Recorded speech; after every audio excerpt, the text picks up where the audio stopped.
Welcome dear rockers, कैसे हैं आप सभी। तो आज हम लेकर आए हैं आप सभी के लिए व्हाइट आउट मूवी की कहानी। फिल्म की शुरुआत साल 1957 के अंटार्कटिका से होती है। विंटर का मौसम था जब अंटार्कटिका में 6 महीने के लिए रात होती है और ऐसे में एक रशियन एरोप्लेन अंटार्कटिका में पता नहीं क्या करने आता है। मगर प्लेन के दोनों पायलट आपस में बात करते हैं कि बस हमें बेस पहुंचने में 6 घंटे बाकी है, चलो अभी अपना काम निपटा लेते हैं। इसके बाद इनमें से को पायलट उठकर शराब की बोतल लेकर पायलट केबिन से बाहर निकलता है और देखता है कि उसके 3 साथी में से एक साथी तो सो रहा है, तो वो जगह पे दोनों साथी को वो शराब की बोतल देता है ताकि उनके बदन गर्म हो जाए। अंटार्कटिका में ठंड बहुत ज्यादा होती है ना, इसीलिए। लेकिन ये देखिए, अचानक वो उन पे गोली चला देता है जिससे कि तीसरा साथी भी जाग जाता है और पास ही में रखे गन से वो अंधाधुंध फायरिंग शुरू कर देता है, जिससे होता यह है कि प्लेन में छेद हो जाता है और प्लेन का बैलेंस बिगड़ने लग जाता है। अब इससे पहले कि प्लेन क्रैश करता, ये लोग आपस की गोलीबारी में ही मारे जाते हैं और फिर इनका प्लेन बर्फ की चट्टानों से टकराकर टूट जाता है। तो बेसिकली इनके एयरप्लेन में एक बॉक्स होता है जो कि दोस्तों लॉक्ड है।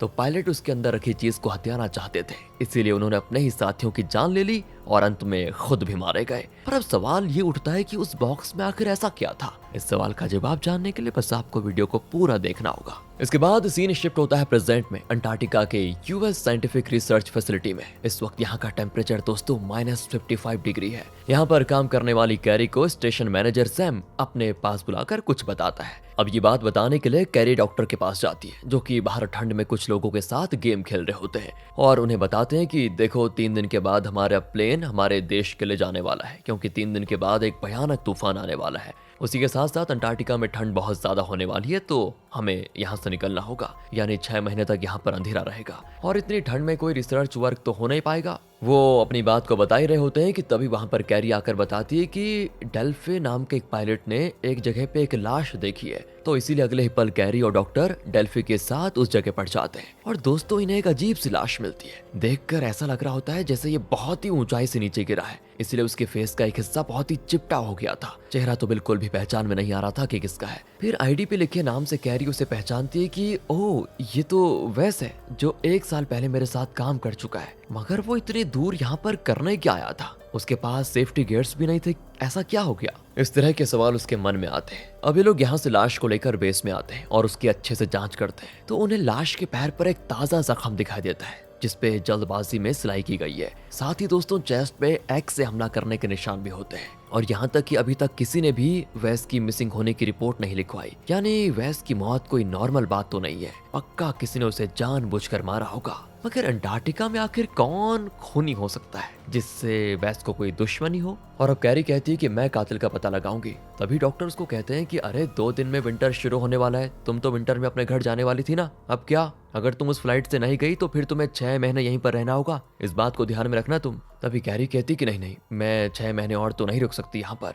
तो डॉक्टर भी कहते हैं कि ठीक है, मेरे पास एक आइडिया है, हम लाश को प्लेन में डालकर यूएस लेकर जाएंगे और फिर एफबीआई आराम से इस केस को इन्वेस्टिगेट करेगा। इसके बाद कैरी सारी बात जाकर सैम को बताती और उससे पता चलता है कि वैस, रूबिन और मोने तीनों साथ में काम करते थे। वहां मेट्रोइड देखने के लिए वो रुके हुए थे, मगर वैस तो अपने कैंप से बहुत दूर पाया गया। तो अब दिखाते हैं तो कॉल पर मोनी कैरी से बात करता है कि तुम एक काम करो, वोस्टॉक में आकर मिलो। मगर कैरी कहती कि नहीं, मैं प्लेन भेज रही हूँ, तुम यहाँ पर आ जाओ। मगर मोनी नहीं मानता। तो कैरी वोस्टॉक जाने के लिए तैयार होने लगती है। तो डॉक्टर पूछते हैं कि अरे कहाँ जाने की तैयारी हो रही है तुम्हारी? जो बर्फीला तूफान आने वाला था वो 10 घंटे पहले आने वाला है। कैरी कहती देखिए, मेरा वोस्टॉक जाना बहुत जरूरी है, मुझे मोनी ने बुलाया है और मैं पायलट डेल्फे के साथ वहां पर जा रही हूँ। अगले सीन में कैरी वोस्टॉक पहुंच जाती है और वहां पे तूफान भी आ जाता है दोस्तों। कैरी फिर बड़ी मुश्किल से कैंप के अंदर जाती है। वो मोनी को आवाज लगाती मगर वो कोई जवाब नहीं देता। अंदर जाने पर कैरी को मोनी जख्मी हालत में मिलता है, किसी ने उसकी गर्दन काट दी थी और तभी कोई पीछे से कैरी पर भी एक्स से जानलेवा हमला कर देता है। उससे बचने के लिए कैरी कैंप से बाहर निकल जाती है और बाहर भी दोस्तों बर्फीला तूफान चल रहा होता है। इस बर्फीले तूफान में एकदम नजदीक की चीजें भी दिखाई नहीं देती और इसी तूफान में किलर ने हेलमेट वगैरह पहन के रखा हुआ था, इसीलिए नहीं दिख रहा होता है कि किलर आखिर है कौन। वो किलर कैरी से भी फाइट करने लग जाता है। कैरी किसी तरह बड़ी मुश्किल से एक कैंप से दूसरे कैंप में जाती है और वहां का दरवाजा खोलने की कोशिश करती है। कैरी ने हैंड ग्लव्स नहीं पहने हुए थे,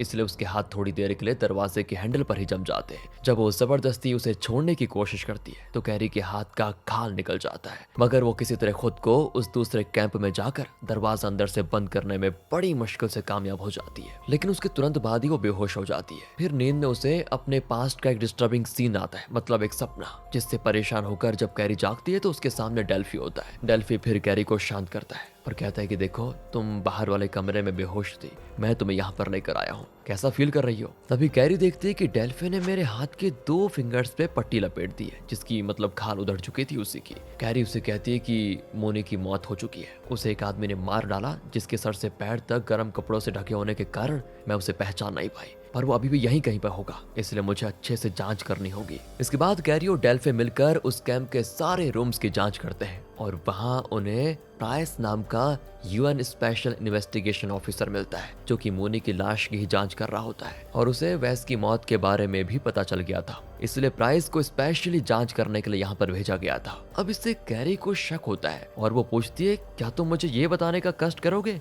कि यूएन एक जियोलॉजिस्ट की मौत में क्यों दिलचस्पी ले रहा है? इस पे प्राइस कहता है कि ये कोई मामूली कत्ल नहीं है, ये अंटार्कटिका का सबसे पहला मर्डर है और मोनी का कत्ल दूसरा है, और हम इस मुद्दे को अंतर्राष्ट्रीय मुद्दा नहीं बनाना चाहते। इससे पहले कि मौसम फिर से खराब हो जाए, हमें डेल्टा 1 चले जाना चाहिए। डेल्टा 1 दोस्तों मोनी, वेस और रूबिन का वर्क स्टेशन था। वहां जाकर वहां की जांच करने पर उन्हें ग्रिड पैटर्न में एक मैप दिखता है। 6 ग्रिड पे कट मार्क किया जा चुका था, यानी 7वें ग्रिड पे जाने के बाद ही कुछ हुआ होगा पक्का। इसीलिए अब कैरी, डेल्फी और प्राइस तीनों उस 7वें ग्रिड पर जाते हैं एक बर्फ पे चलने वाली गाड़ी से, और वहां पे ठंड बहुत ज्यादा होती है। वैसे अब लोकेशन पर ये पहुंच तो जाते हैं, लेकिन दूर दूर तक बर्फ के सिवाय और कुछ भी दिखाई नहीं देता। अब प्राइस और डेल्फी कहने लगते हैं कैरी को कि तुमने सही मैप तो देखा था ना, यहाँ तो कुछ भी नहीं है। फिर भी ये लोग पैदल चलकर आसपास देखने लगते हैं कि शायद कुछ मिल जाए, और कैरी कहती है कि यहाँ की बर्फ के साथ छेड़छाड़ हुई है, इस जगह को खोदा गया है और यहाँ से उन्हें जो कुछ भी मिला फिर उन पे बर्फ डालकर छिपा दिया गया है। तभी अचानक कैरी बर्फ के नीचे धंस जाती है। दरअसल वहाँ पे एक सुरंग जैसा बना हुआ था और उस सुरंग में खून के निशान होते हैं दोस्तों।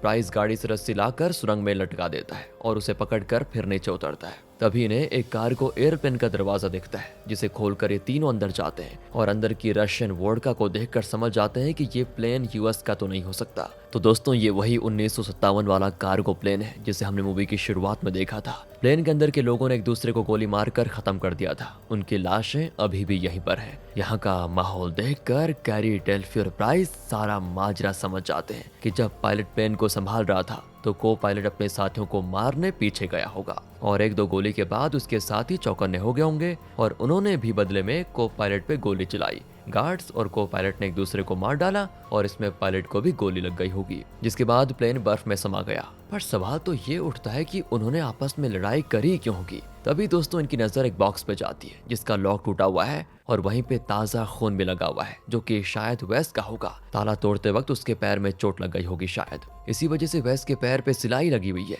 बॉक्स के अंदर जो कुछ भी था वही लेने के लिए वो लोग आए होंगे। अब वो लोग कौन है दोस्तों, ये आगे पता चलेगा। पर यहाँ पर कैरी को बड़ा अजीब लगता है कि ये सब सुनकर प्राइस शॉक क्यों नहीं हुआ, और जब वो प्राइस को कन्फ्रंट करती है तो वो कहता है कि 2 दिन पहले किसी ने यहाँ की हिट लिस्ट के हथियारों के डीलर से कांटेक्ट किया था और जिन्होंने कांटेक्ट किया था ना, वो इस बॉक्स से मिले 6 कैनिस्टर्स को बेचने का इंतजाम कर रहे थे। पर उन कैनिस्टर्स में था क्या यह हमें नहीं मालूम, लेकिन 50वीं सदी में सोवियत ने न्यूक्लियर प्रोग्राम में यूज होने वाले मटेरियल छिपाए थे। अगर इस बॉक्स में उन्हें न्यूक्लियर मटेरियल मिला है तो वो खुले बाजार में जाने से किसी गलत हाथों में जाने वाला है। अब ये लोग आपस में बात कर रहे होते हैं कि इन्हें तेज आवाज सुनाई देती है। ये जैसे प्लेन के गेट को देखने जाते हैं कि बाहर क्या हो रहा है, तो अचानक बर्फ का ढेर गिरकर प्लेन का दरवाजा ब्लॉक कर लेता है और ये लोग पीछे हटकर फटाफट अपनी जान बचाते हैं। तो दोस्तों यहाँ फिर से बाहर बर्फीला तूफान चलना शुरू हो गया है। सुरंग धंस चुकी होती है और प्लेन का दरवाजा बर्फ से लॉक। तो सवाल यह आता है कि अब ये तीनों यहाँ पर कितनी देर तक सरवाइव कर पाएंगे,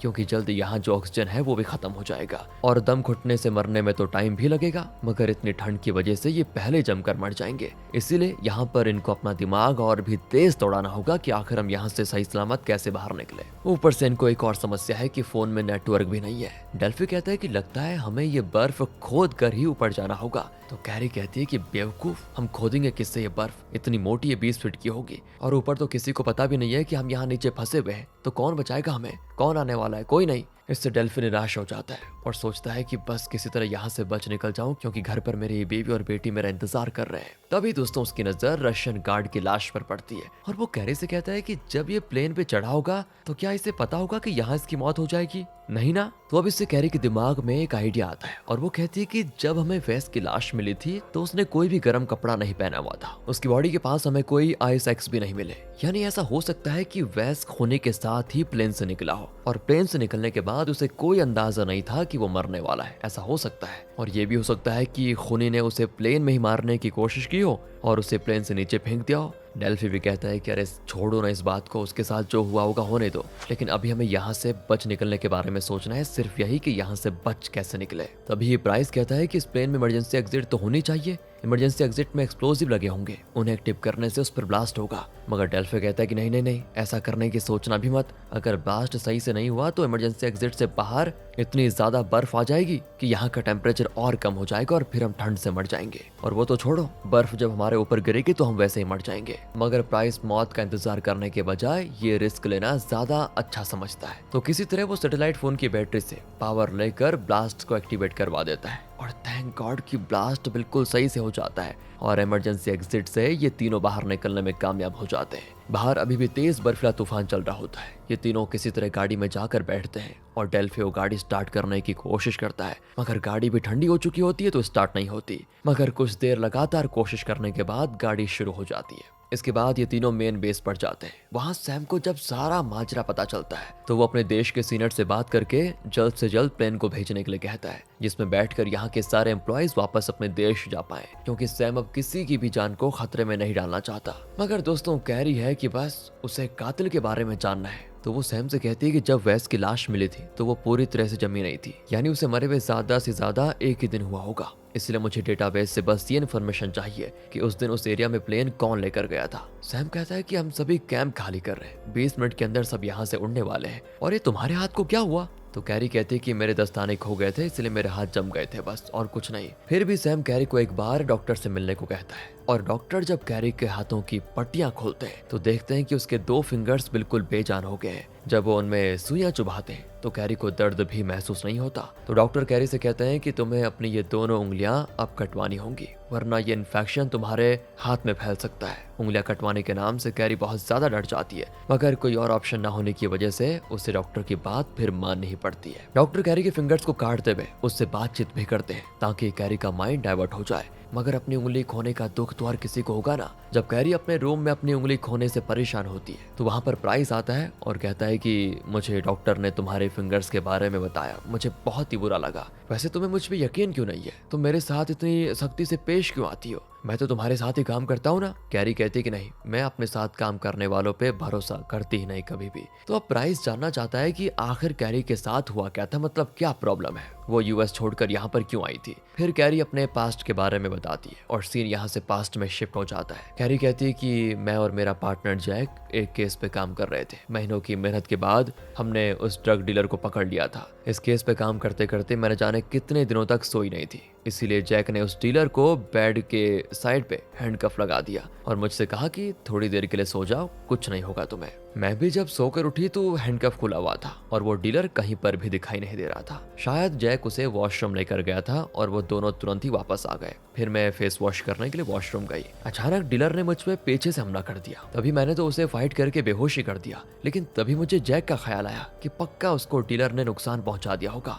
मगर ऐसा नहीं था। वो तो हमारी टीम को कॉल पे ये बता रहा था कि डीलर ने कैरी की जान ले ली और वो डीलर भाग गया। मुझे ये सुनकर बड़ी हैरानी हुई कि मेरा साथी मेरे साथ इस तरह कर रहा है। फिर उसने कहा कि इसके लिए मुझे बहुत पैसे मिले थे। इतना काफी नहीं था कि उसने मुझे गन से शूट करने की भी कोशिश की, पर उससे पहले मैंने उसे शूट कर दिया। उसके पीछे कांच की खिड़की थी जिसपे गिरने से वो होटल के रूम से सीधा नीचे गया और उसका चेहरा चिपट गया। वहीं पे उसका अंत हो गया था। इसके बाद सीन यहाँ से प्रेजेंट में शिफ्ट होता है और कैरी काफी इमोशनल हो जाती है बता के कि बताओ मेरे पार्टनर ने मुझे धोखा दे दिया, भला मैं अब किसी पे यकीन कैसे कर सकती हूँ। इस केस के बाद ही मुझे मार्शल बनाकर अंटार्कटिका भेज दिया गया था। मैं यहाँ पर 2 साल से काम कर रही हूँ। तो फिंगर्स कट जाने से कैरी अपने स्वेटर के बटन भी लगा नहीं पा रही होती है, तो प्राइस उसकी मदद करता है। अब अगले सीन में कैरी को वेस और मोनी का तीसरा साथी रूबिन मिल जाता है अपने ही बेस में। शायद वो भी मेन फ्लाइट पकड़कर यूएस लौटना चाहता है, तो कैरी उसे कन्फ्रंट करती है। तो दोस्तों बताता है कि हम तीनों ही मेट्रोइड्स की तलाश में गए थे, मगर रडार में हमें जमीन के अंदर कुछ होने का इंडिकेशन आया और हम बर्फ में धमाका करके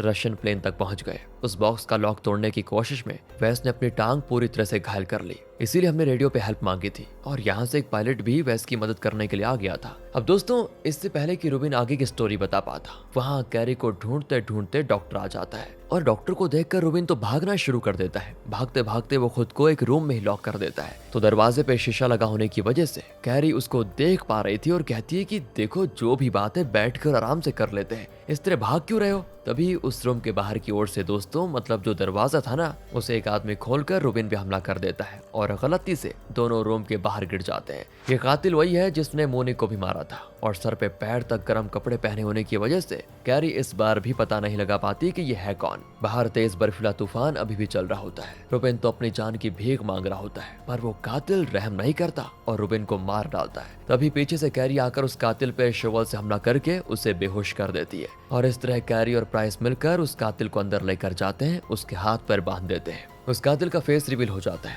वो हार्डन नाम का एक आदमी है जो इसी बेस पे काम करता था, मगर हार्डन अपना मुंह खोलने को तैयार नहीं होता कि वो ये सब क्यों कर रहा है और उसके साथ कोई और भी मिला हुआ है या फिर नहीं। तब कैरी को हार्डन पे बहुत ज्यादा गुस्सा आता है, क्योंकि हार्डन की वजह से ही उस दिन कैरी की उंगली की खाल निकल गई थी, फिर उसे अपनी दोनों उंगली कटवानी पड़ी। इसलिए वो हार्डन को अपना मुंह खोलने को कहती है, वरना वो ये भी कहती है कि मैं तुम्हारी सारी उंगलियां काट दूंगी। शुरू में तो हार्डन उसको सीरियसली नहीं लेता, मगर जब कैरी हार्डन की उंगली से खून निकालती है तब वो डर जाता है और कहता है कि वैस की टांग पे जख्म लगने के बाद रेडियो पे उन्होंने मदद मांगी थी, तो मैं ही मदद के लिए गया था और उन 6 कैनिस्टर्स को भी अपने साथ बेस में जमा करने के लिए आया था। वो कैनिस्टर्स अभी भी मेरे सामान के साथ रखे हुए हैं। इसीलिए दोस्तों, पहले तो हार्डन को एक रूम में लॉक किया जाता है और तभी सैम कैरी को बुलाने के लिए आता है और कहता है कि 15 मिनट में प्लेन टेक ऑफ करेगा। इससे पहले देखो, जो भी काम निपटाने हैं उनको निपटा लो। कैरी भी कहती है कि ठीक है। इसके बाद वो हार्डन का सामान चेक करने जाती है और जब वापस आती है ना, तो देखती है कि हार्डन खुद को आजाद करके भाग चुका है। तो कैरी अपनी गन लेकर हार्डन को ढूंढने निकलती है और एक रूम में उसको डेल्फे दिखता है, वो भी घायल अवस्था में।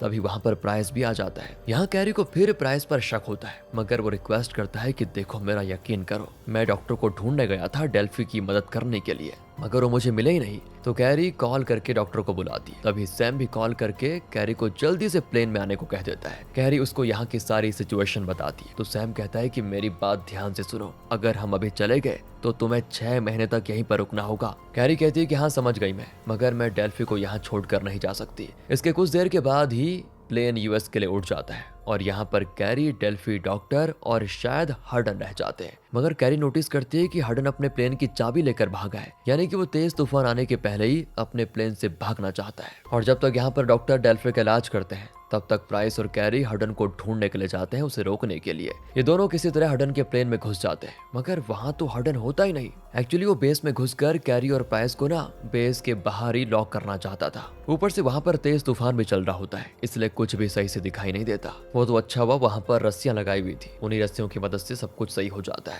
एक्चुअली बर्फीले तूफान के वक्त लोग अपनी बेल्ट उस रस्सी से अटैच कर लेते हैं, जिससे कि तूफान में उड़ ना जाए। उन्हीं रस्सियों से अटैच होकर कैरी और प्राइस हार्डन को ढूंढने लगते हैं। इसी दौरान दोस्तों, दोनों बिछड़ भी जाते हैं और ऐसे भयंकर बर्फीले तूफान में, जहां खुद को संभालना बहुत ही मुश्किल है, ऐसी सिचुएशन में वो दोनों फाइट करते हुए आगे बढ़ रहे होते हैं। लेकिन तभी दोस्तों, कैरी को हार्डन दिख जाता है। वो उससे फाइट भी करती है। हार्डन तो आइस एक्स लेकर आ जाता है और कैरी पे उसको मारना चाहता है, लेकिन कैरी भी किसी तरह अपनी जान बचाती है और पीछे से प्राइस भी आकर हार्डन पे हमला कर देता है। काफी देर की भयंकर फाइट चलने के बाद कैरी हार्डन की बेल्ट हटा देती है, जिससे वो तूफान के साथ उड़ जाता है। यानी कि हार्डन को ये बर्फीला तूफान कहीं निगल जाएगा, उसका तमाम खत्म हो जाता है इस तरह। इसके बाद प्राइस एक बिल्डिंग का लॉक तोड़कर अंदर जाता है और अपने साथ कैरी को भी लेकर जाता है। वो दोनों दरवाजा अंदर से बंद कर लेते हैं और वहीं पर उनको वो 6 कैनिस्टर्स मिल जाते हैं। कैरी फटाक से उसको खोलकर चेक करना चाहती है कि आखिर इसमें है क्या, पर प्राइस उसको रोकता है ये कहकर कि अगर इसमें कोई रेडियो एक्टिव मटीरियल हुआ तो क्या होगा। पर कैरी नहीं मानती और कैनिस्टर्स को खोल लेती है। वो हो जाती है बिल्कुल शॉक, क्योंकि उसके अंदर से उसे फ्रूट कैंडीज मिलती है, यानी कि इसके अंदर का जो असल माल था वो किसी ने पहले निकाल लिया है दोस्तों। इससे कैरी और प्राइस दोनों बहुत ज्यादा निराश हो जाते हैं। इसके बाद ये दोनों डॉक्टर और डेल्फी के पास जाते हैं तो कैरी सैम को कॉल करती है कि प्लेन में क्या क्या चीजें गई हैं उसका डेटा मुझे सेंड करो। फिर कैरी कंप्यूटर रूम में जाकर डेटा के आने का इंतजार करती है और तुरंत ही लिस्ट की प्रिंट आउट निकाल कर चेक करती है कि क्या क्या चीजें हैं। तो देखती है कि साइंस बिल्डिंग से कुछ चीजें ले जानी थी मगर वो प्लेन पे नहीं चढ़ाई गई है, इसलिए कैरी अकेले ही साइंस बिल्डिंग में जाती है। वहाँ की चीजों के टैग को देखकर वो बैग्स को खोलती है तो देखती है उनमें लाश है, रोबिन और वेस की। इस बार जब कैरी वेस की लाश के टांग पे सिलाई देखती है तो थोड़ी देर के लिए रुक जाती है और फिर अपने हाथ से पट्टी खोलकर अपनी उंगलियों पे लगे सिलाई को नोटिस करती है और बात यह है कि दोनों की सिलाई का स्टाइल बिल्कुल सेम है, यानी कि हार्डन का पार्टनर कोई और नहीं बल्कि डॉक्टर है, क्योंकि हार्डन वेस की मरहम पट्टी करने के लिए उसे डॉक्टर के पास लेकर गया था या फिर उसने डॉक्टर को कहीं पर बुलाया होगा। जिसके बाद डॉक्टर और हार्डन ने मिलकर डिसाइड किया कि कैनिस्टर्स में जो माल है उसे हम दोनों रख लेंगे और वेस को मार देते हैं और इसके बारे में किसी को पता नहीं चलेगा। और शायद उन दोनों का प्लान ये था कि वेस के साथ ही मुन्नी और रोबिन को ये लगेगा कि हमने वेस का इलाज करके उसको यूएस भेज दिया है। लेकिन एक चीज है, डॉक्टर ने कहा था कि वेस की लाश को हम प्लेन से यूएस भेज देंगे, तो फिर उन्होंने भेजा क्यों नहीं। यही सारी चीजें सोचते हुए कैरी वेस की लाश को अच्छे से चेक करती है और उसे वेस के पेट में सिलाई दिखती है दोस्तों, जो कि पहले नहीं थी सिलाई, यानी कि डॉक्टर ने इसको हाल ही में सिला है। जब कैरी उन सिलाई को काट कर वेस का पेट चेक करती है तो हैरान हो जाती है, क्योंकि उसके अंदर से कैरी को कच्चे हीरों की पोटली मिलती है। तभी वहां पर डॉक्टर भी आ जाता है। वो समझ चुका था कि मेरा पर्दाफाश हो चुका है। वो कैरी को कहता है कि ये रॉ डायमंड्स हैं, जिन्हें तराशने के बाद ही इनकी खूबसूरती निखर कर आती है। वैसे भी 50 सालों से वो हीरे बर्फ के नीचे दबे हुए थे, किसी को उनकी परवाह नहीं थी। मैंने इतने सालों से अपने देश के लिए काम किया, मैंने शादी तक नहीं की। इन हीरो को देखकर मेरे मन में विचार आया कि मैं इन्हें बेचकर रिटायरमेंट लेकर एंजॉय करूंगा, तो इसमें गलत क्या है? किसी का क्या ही बिगाड़ दिया मैंने, बताओ। ये सब कहते कहते डॉक्टर शराब पीने लग जाता है और कैरी कहती है कि किसी का क्या ही बिगड़ जाएगा। सीरियसली डॉक्टर, इन हीरो की वजह से कितने लोगों की जान गई और मेरी तो उंगली भी छिन गई। मैं तो आपकी दोस्त थी ना। खैर वो छोड़ो, इन सब बातों का कोई फायदा नहीं है, मुझे बस आपको गिरफ्तार करना होगा डॉक्टर। डॉक्टर कहते हैं कि वाह, मुझे पता है कि तुम मुझे गिरफ्तार किए बिना तो मानोगी नहीं, और तुमने सुना ही होगा कि साउथ पोल की लाइट्स इस वक्त कितनी खूबसूरत दिखती है। मैं आखिरी बार इसे देखना चाहता हूँ। इसके बाद डॉक्टर बिना किसी सेफ्टी के दरवाजा खोलकर तूफान में निकल जाते हैं साउदर्न लाइट्स देखने के लिए और हमेशा हमेशा के लिए इसी अंटार्कटिका के बर्फ में खो जाते हैं। दरअसल डॉक्टर काफी शर्मिंदा हो गए थे कि उनकी वजह से कितने लोगों की जान गई और वो हीरो के पीछे पड़े हुए थे। इतने सालों तक इज्जतदार डॉक्टर बने रहने के बाद अब वो जेल की हवा नहीं खाना चाहते थे, इसीलिए उन्होंने बर्फीले तूफान की हवा खाना ज्यादा अच्छा समझा। फिल्म के आखिर में हम कैरी, डेल्फी और प्राइस को इसी बेस में रहकर 6 महीने गुजारते हुए देखते हैं। एंड दोस्तों, इसी के साथ ये मूवी यहाँ पर खत्म हो जाती है। बाकी मिलते हैं आपसे अगली वीडियो में। ध्यान रखिएगा अपना। Thanks for watching.